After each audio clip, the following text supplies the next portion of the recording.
जरा एक situation imagine कीजिए। एक फिजिसिस्ट, एक फिजिक्स का साइंटिस्ट हवा में एक बॉल उछालता है।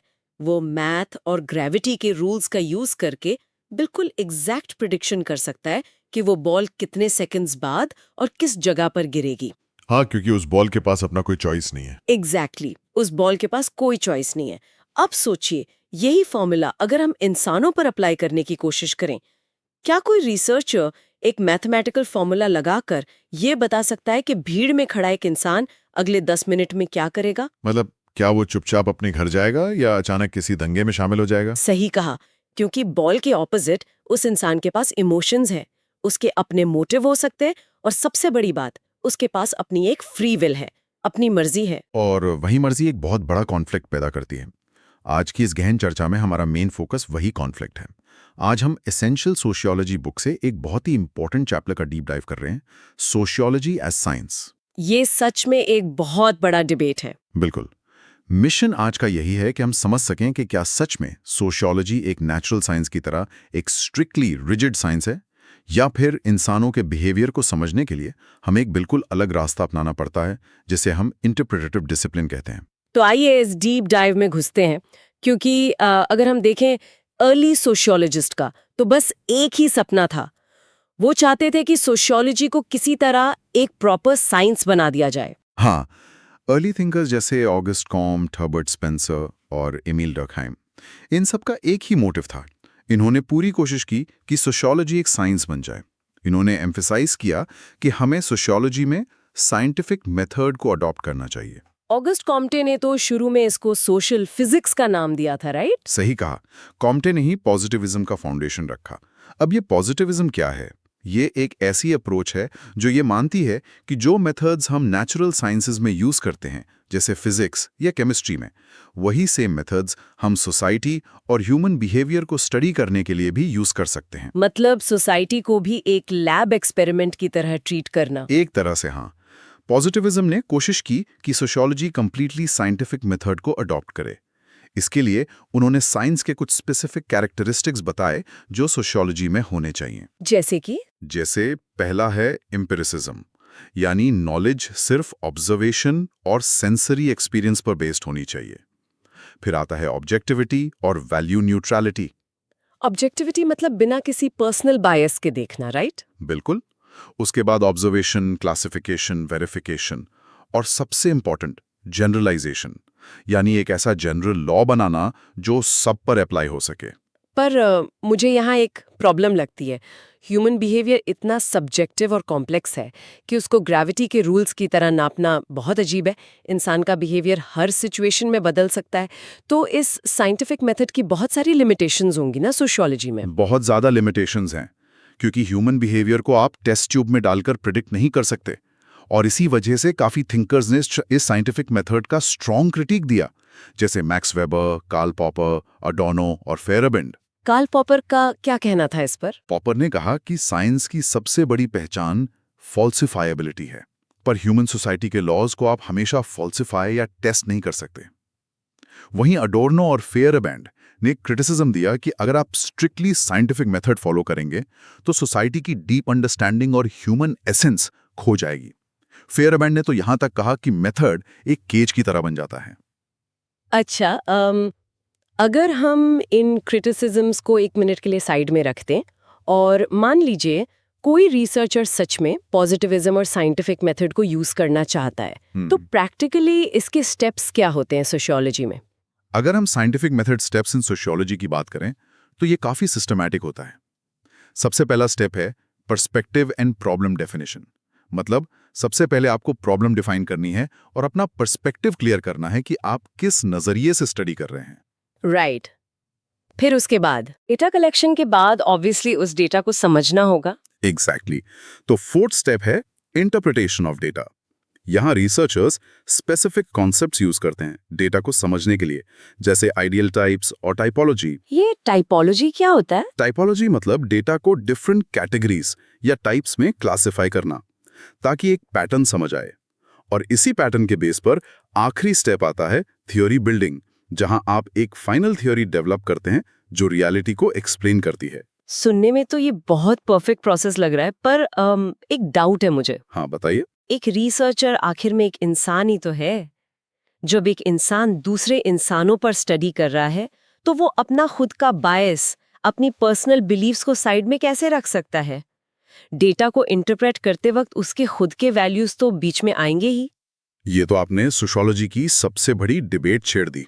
इसे हम फैक्ट, वैल्यू एंड ऑब्जेक्टिविटी की डिबेट कहते हैं। इसको समझने के लिए हमें सबसे पहले एमील दुर्खाइम के पास जाना होगा। दुर्खाइम ने एक बहुत पावरफुल कॉन्सेप्ट दिया था, सोशल फैक्ट।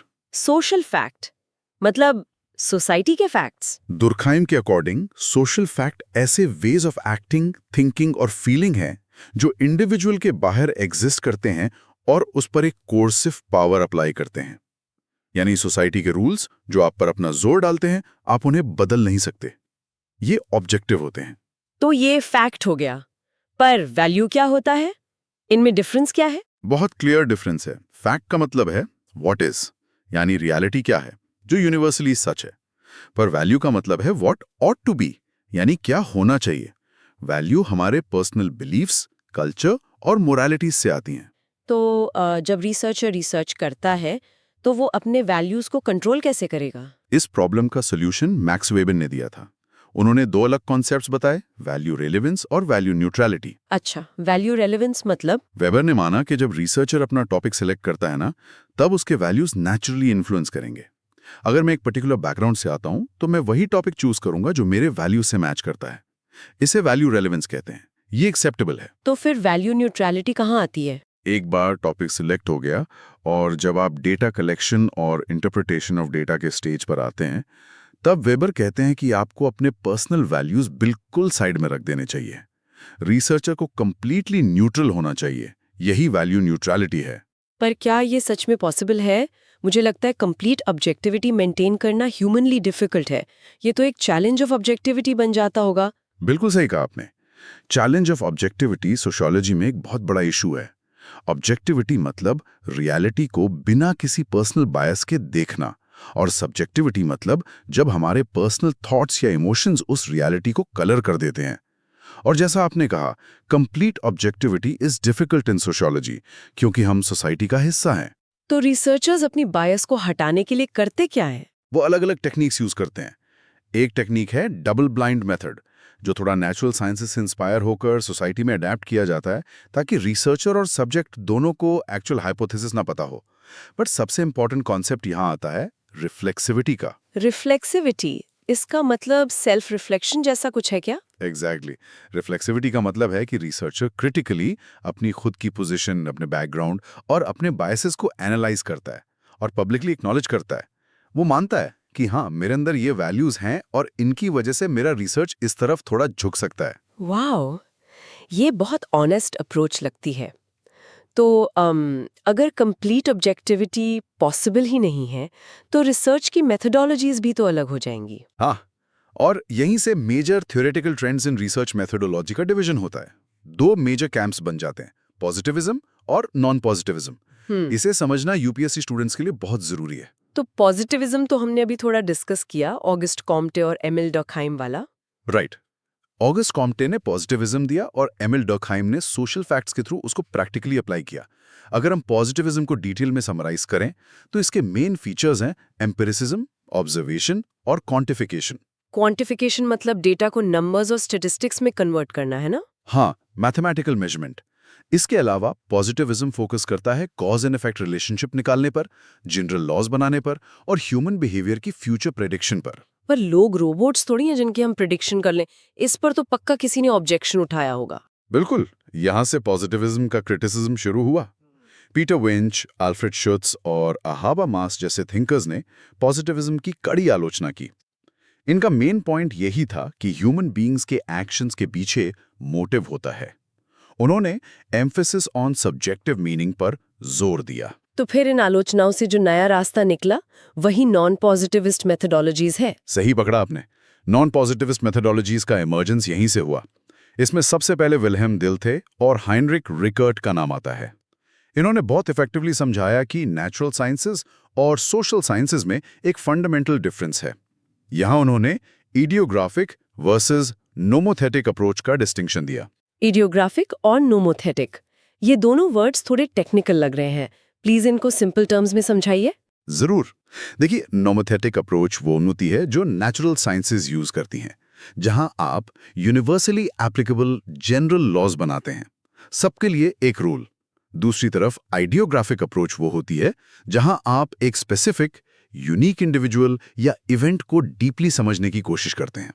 नॉन पॉजिटिविस्ट ने कहा कि सोशियोलॉजी को आइडियोग्राफिक अप्रोच अपनानी चाहिए। अच्छा, यानी सबको एक लाठी से नहीं हाँकना चाहिए, हर एक्शन का यूनिक कॉन्टेक्स्ट समझना चाहिए। बिल्कुल। और इसी फाउंडेशन पर मैक्स वेबर ने अपनी पूरी मेथोडोलॉजी डेवलप की, जिसे हम इंटरप्रेटेटिव सोशियोलॉजी कहते हैं। वेबर ने कहा कि सोशियोलॉजी का बेसिक फोकस मीनिंग और सोशल एक्शन पर होना चाहिए। सोशल एक्शन मतलब कोई भी एक्शन जो हम सोसाइटी में करते हैं। कोई भी एक्शन नहीं, बल्कि वो एक्शन जिसके पीछे इंडिविजुअल कोई स्पेसिफिक सब्जेक्टिव मीनिंग अटैच करता है और जो दूसरों को ध्यान में रखकर किया गया हो। वेबर कहते हैं कि रिसर्चर को उस मीनिंग को समझना होगा, और इसके लिए उन्होंने एक बहुत फेमस टूल दिया, वर्स्टेन। वर्स्टेन, ये जर्मन वर्ड है ना? इसका एग्जैक्ट मीनिंग क्या होता है मेथोडोलॉजी में? हाँ, ये जर्मन वर्ड है जिसका मतलब है एम्पैथेटिक अंडरस्टैंडिंग। यानी आप सब्जेक्ट की जगह पर खुद को रखकर देखें कि उसने वो स्पेसिफिक एक्शन क्यों किया, उसका पॉइंट ऑफ व्यू समझें। ये तो काफी डीप और साइकोलॉजिकल लग रहा है ना? और रियलिटी को स्टडी करने के लिए वेबर ने एक और मेथोडोलॉजी दी, आइडियल टाइप्स। आइडियल टाइप कोई परफेक्ट चीज नहीं है, बल्कि ये एक एनालिटिकल कंस्ट्रक्ट है, एक मेजरिंग रॉड है। एक मेजरिंग रॉड, जैसे हम किसी चीज को स्केल से नापते हैं। एग्जैक्टली। जैसे आपने डेमोग्राफी का एक आइडियल टाइप बना लिया, जिसमें सब परफेक्टली डिफाइन कर दिया। फिर आप उस आइडियल टाइप को रियल वर्ल्ड की डेमोक्रेसीज के साथ कंपेयर करते हैं, डिफरेंसेस निकालने के लिए। ये टूल्स इंटरप्रेटेटिव सोशियोलॉजी का कोर है। ओके, तो वेबर ने इंटरप्रेट करना सिखाया, पर अगर हम इन बड़ी बड़ी थियोरीज से निकलकर बिल्कुल इंडिविजुअल लेवल पर आ जाएं, एक आम इंसान की रोजमर्रा की जिंदगी पर, वहां कौन सी मेथोडोलॉजीज काम आती है? वहीं पर एंट्री होती है माइक्रोव्यू की, और इसमें दो सबसे इंपॉर्टेंट स्कूल्स हैं, फिनोमेनोलॉजी और symbolic interactionism. Phenomenology, I think इसमें हम अल्फ्रेड शुट्ज के बारे में बात करते हैं। बिल्कुल। अल्फ्रेड शुट्ज ने फिनोमेनोलॉजी को सोशियोलॉजी में डेवलप किया। इनका मेन आर्गुमेंट था कि हमारी जो दुनिया है वो हमारे सब्जेक्टिव मीनिंग से बनती है। उन्होंने एक कॉन्सेप्ट दिया जिसे वो लाइफ वर्ल्ड कहते हैं। लाइफ वर्ल्ड यानी वो दुनिया जो हम हर रोज एक्सपीरियंस करते हैं। हाँ, हमारी टेकन फॉर ग्रांटेड दुनिया। शुट्ज ने कहा कि ऐसी कोई ऑब्जेक्टिव रियलिटी नहीं है जो बाहर एग्जिस्ट करती हो। सोशल रियलिटी आखिर में एक सोशली कंस्ट्रक्टेड रियलिटी है। हम सब ने मिलकर अपने एक्सपीरियंसेस से इस रियलिटी को बनाया है। वाह, मतलब हम खुद ही रूल्स बना रहे हैं और खुद ही उन्हें रियलिटी मान रहे हैं। एग्जैक्ट। और इस कंस्ट्रक्शन का प्रोसेस और डिटेल में समझने के लिए हमें सिंबॉलिक इंटरैक्शनिज्म को देखना पड़ता है। इसमें जॉर्ज हर्बर्ट मीड और हर्बर्ट ब्लूमर आते हैं ना? सही बात है। मीड और ब्लूमर इसके फाउंडिंग पिलर्स हैं। सिंबॉलिक इंटरैक्शनिज्म ये कहता है कि सोसाइटी एक्चुअली इंडिविजुअल्स के डेली इंटरैक्शन से बनती है, और ये इंटरैक्शंस सिंबल्स के थ्रू होता है। सिंबल्स, जैसे लैंग्वेज एक सिंबल है। हाँ, लैंग्वेज सबसे बड़ा सिंबल है। जेस्चर्स, बॉडी लैंग्वेज, ये सब सिंबल्स हैं जिनका एक शेयर्ड मीनिंग होता है।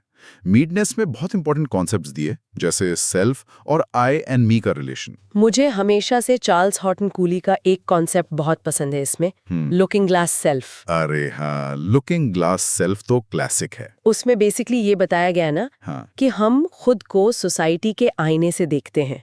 मतलब मैं अपने आप को वैसा देखती हूँ जैसा मुझे लगता है कि सोसाइटी मुझे देख रही है।